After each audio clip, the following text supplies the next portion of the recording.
स्वागत है आप सभी का हमारे इस YouTube चैनल में। तो साथियों, एनसीईआरटी की सीरीज का ये क्लास 9 मैं आपके सामने पेश कर रहा हूँ। साथियों, अगर आपने 8 क्लास तक नहीं देखा है तो पूरा वीडियोज हमारे प्लेलिस्ट में बनाया गया है। उस प्लेलिस्ट में आप जाकर उसे देख सकते हैं। मोस्ट इम्पॉर्टेंट है साथियों, क्योंकि जिस तरीके से ये सीरीज बनाया गया है आपको बहुत ही कॉन्साइज वे में और टू द पॉइंट फैक्ट केवल बताया गया है। तो साथियों, अनुरोध करते हैं एक बार फिर आप सभी से कि आप वीडियोस को जरूर लाइक कर दीजिए, चैनल पर नए होंगे तो सब्सक्राइब कर दीजिए। आज प्राचीन इतिहास के हम अति महत्वपूर्ण सवाल पढ़ने वाले हैं, जैसे कि हड़प्पा सभ्यता आज हम पढ़ने जा रहे हैं। स्टार्ट करते हैं आज का सेशन। लगभग 150 साल पहले पश्चिमी पंजाब में रेलवे लाइन बिछाने के क्रम में हड़प्पा पूरा स्थल खंडहर का पता चलता है। हड़प्पा नगर की खोज सबसे पहले हुई है। ठीक है, हड़प्पा के अधिकांश नगर दो हिस्सों में विभाजित थे। ठीक है, पश्चिमी हिस्स कौन कौन से हिस्सा थे? पश्चिमी हिस्सा छोटा था ये, परंतु सुखी संपन्न था। ठीक है, यहाँ पे पश्चिमी हिस्सा में दुर्ग ऊंचे जगहों पर बसा हुआ था, यानी कि जो नोबल पर्सन होते थे, जो धनी व्यक्ति होते थे, वो उसी दुर्ग में रहते थे। ठीक है, और पूर्वी हिस्सा ये बड़ा था, परंतु यहाँ साधारण लोग रहते थे। ठीक है, आइए देखते हैं आगे हम हड़प्पा नगर की स्थिति। यहाँ पे देखिए नगर दिया है, खोज करता है, वर्ष है और किस नदी के किनारे यह स्थित है ये बताया गया है। हड़प्पा या दयाराम साहनी ने इसका खोज किया था 1921 में। यह रावी नदी के किनारे स्थित है। उसके बाद आता है मोहनजोदड़ो। ये राखलदास बनर्जी ने इसकी खोज करता थे। 1922 में इसकी खोज होती है। ये सिंधु नदी के किनारे स्थित है। कालीबंगा, ये ब्रजवासी लाल ने 1961 में इसका खोज किया था। एक घग्गर नदी के किनारे आपका स्थित है। लोथल का खोज या रंगनाथ राव ने किया था 1954 में। भोगवा नदी के किनारे स्थित है। धौलावीरा आपका आर एस बिष्ट ने इसका खोज किया था 1989 से 1990 के बीच में। लूनी नदी के किनारे स्थित है। चनहुदड़ो, ये गोपाल मजुमदार ने इसकी खोज करता थे 1931 में इन्होंने खोज किया इसका। ये सिंधु नदी के किनारे स्थित है। रंगपुर, ये माधव स्वरूप वत्स ने इसका खोज किया 1931 से 1953 में। ये मादर नदी के किनारे स्थित है। ठीक है, आइए और आगे देखते हैं। मोहनजोदड़ो से एक तालाब मिला है। अब सवाल पूछा जा सकता है कि मोहनजोदड़ो से क्या मिला है?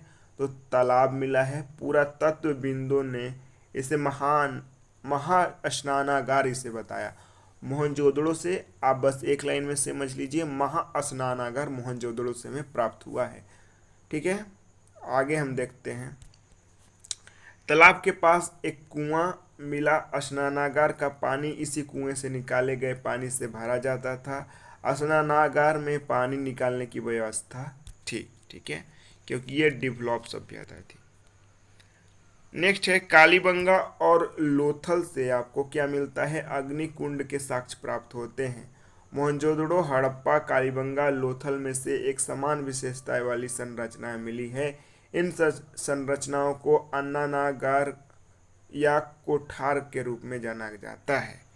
ठीक है, ये नगरीकरण की शुरुआत हड़प्पा सभ्यता में होती है। नगरीकरण की शुरुआत। ठीक है, हड़प्पा जो सभ्यता थी ये कांस्य युगीन सभ्यता थी।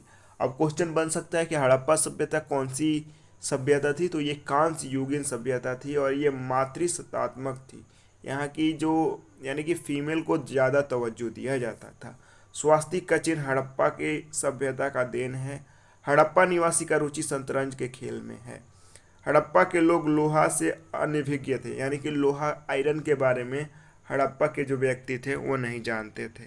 हड़प्पा के मिट्टी के बर्तन में प्रयुक्त रंग लाल थी। ठीक है, हड़प्पा सभ्यता का व्यापारिक संबंध मेसोपोटामिया से था। हड़प्पा वासी वृक्ष और पशु की पूजा करते थे, अर्थात ये प्राकृतिक पूजक थे। ठीक है, हड़प्पा के लोग इसलिए ताबीज पहनते थे। संभवतः ये भूत प्रेत उस समय होता था, जादू टोना के बात होते थे, इसलिए वो क्या पहनते थे? ताबीज पहनते थे। हड़प्पा के लोग मृतकों को दफनाते और जलाते भी थे। ठीक है, हड़प्पा की सड़कें और नालियां देख लेते हैं। हड़प्पा के नगर प्रायः एक या दो मंजिल या कुछ 3 मंजिल के थे। प्रत्येक घर में एक आंगन था। मकानों के दरवाजों और खिड़कियां मुख्यतः सड़कों की बजाय गली में खुलते थे। नगरों में सुव्यवस्थित सड़कें और नालियां बनी हुई थी। इसके साथ साथ जल की निकासी के लिए भी नालियां का उचित प्रबंध किया गया था। गलियों और सड़कें एक दूसरे को समकोण पर यानी कि 90 डिग्री पर ये काटती थी। हड़प्पा के समय आवश्यक कच्चे माल निम्न जगह से प्राप्त हुए हैं, जैसे कि तांबा आपका राजस्थान खेतड़ी से प्राप्त हुआ है, सोना कर्नाटक से, चांदी अफगानिस्तान और ईरान वाले क्षेत्र से, वैद्य मणि ये अफगानिस्तान से, फिरोजा मध्य एशिया से प्राप्त हुए हैं, समुद्री उत्पाद गुजरात से प्राप्त हुए हैं, लकड़ी आपका जम्मू कश्मीर से प्राप्त हुए हैं। मेसोपोटामिया अभिलेखों में मेहुला की चर्चा मिलती है। मेहुला सिंध क्षेत्र का एक प्राचीन नाम था। हड़प्पा सभ्यता का व्यापारिक संबंध मेसोपोटामिया से था। ठीक है, मोस्ट इंपॉर्टेंट। नेक्स्ट है हड़प्पा में पकी हुई मिट्टी स्त्री की मूर्तियां भारी संख्या में मिली। हड़प्पा के लोग धरती को उर्वरता की देवी मानते थे। मातृ देवी की पूजा का प्रचलन भी था। एक मुहर का पुरुष देवता का चित्र भी वहां से प्राप्त हुआ है। एक सींग वाले गेंडा, कुब्बड़ वाला सांड, ये सारे कहाँ से प्राप्त हुए हैं? हड़प्पा से। हड़प्पा से किसी भी मंदिर का साक्ष्य नहीं मिला है। ये मोस्ट इंपॉर्टेंट पूछ देगा कि हड़प्पा से मंदिर का साक्ष्य मिले हैं, तो हड़प्पा से किसी भी, यहाँ देखिए, किसी भी मंदिर का साक्ष्य नहीं मिला है साथियों। धौलावीरा, ये धौलावीरा भी प्रेजेंट में गुजरात में स्थित है। यह भारत का सबसे बड़ा हड़प्पा स्थल है। सवाल बन सकता है कि भारत में सबसे बड़ा हड़प्पा सभ्यता कौन सा है, तो ये धौलावीरा है। धौलावीरा गुजरात के पश्चिम कोने में बसा है। धौलावीरा 3 विभागों में ये विभाजित है। गढ़ी नगर, ये नगर के किलेबंदी थी। मध्य नगर किलेबंद थी, ठीक है, और निचला नगर किलेबंदी नहीं थी यहाँ पे। ठीक है, राजकीय, सामाजिक और धार्मिक सभाएं यहाँ पे होती थी। ठीक है, इसके बाद लोथल आता है। लोथल खंबात की खाड़ी से निकट अहमदाबाद से 80 किलोमीटर की दूरी पर स्थित है। शहर की किलेबंदी की गई थी। ठीक है, किले के भीतर सार्वजनिक और निजी दोनों तरह के भवन थे। फारस की खाड़ी की मुहरें यहाँ से प्राप्त होती हैं। लोथल से जलीय मार्ग का व्यापार, ये लोथल एक बंदरगाह के रूप में भी विकसित किया गया था। लगभग 1700 ईसा पूर्व हड़प्पा सभ्यता हरास होने लगा, यानी कि इसका पतन होने लगा। ठीक है, तो साथियों उम्मीद करते हैं कि सेशन आपको अच्छा लगा होगा। इससे आगे की कहानी कल हम बताएंगे। उम्मीद करते हैं कि आप जरूर शेयर कर दिएगा वीडियोज़ को, लाइक कर दीजिए। एनसीईआरटी से साथियों बेस्ट कंटेंट नहीं है, और इतना कंसाइज वे में आपको कहीं नहीं कॉन्सेंट मिलेगा। धन्यवाद आप सभी का। Love you all. जय हिंद, जय भारत।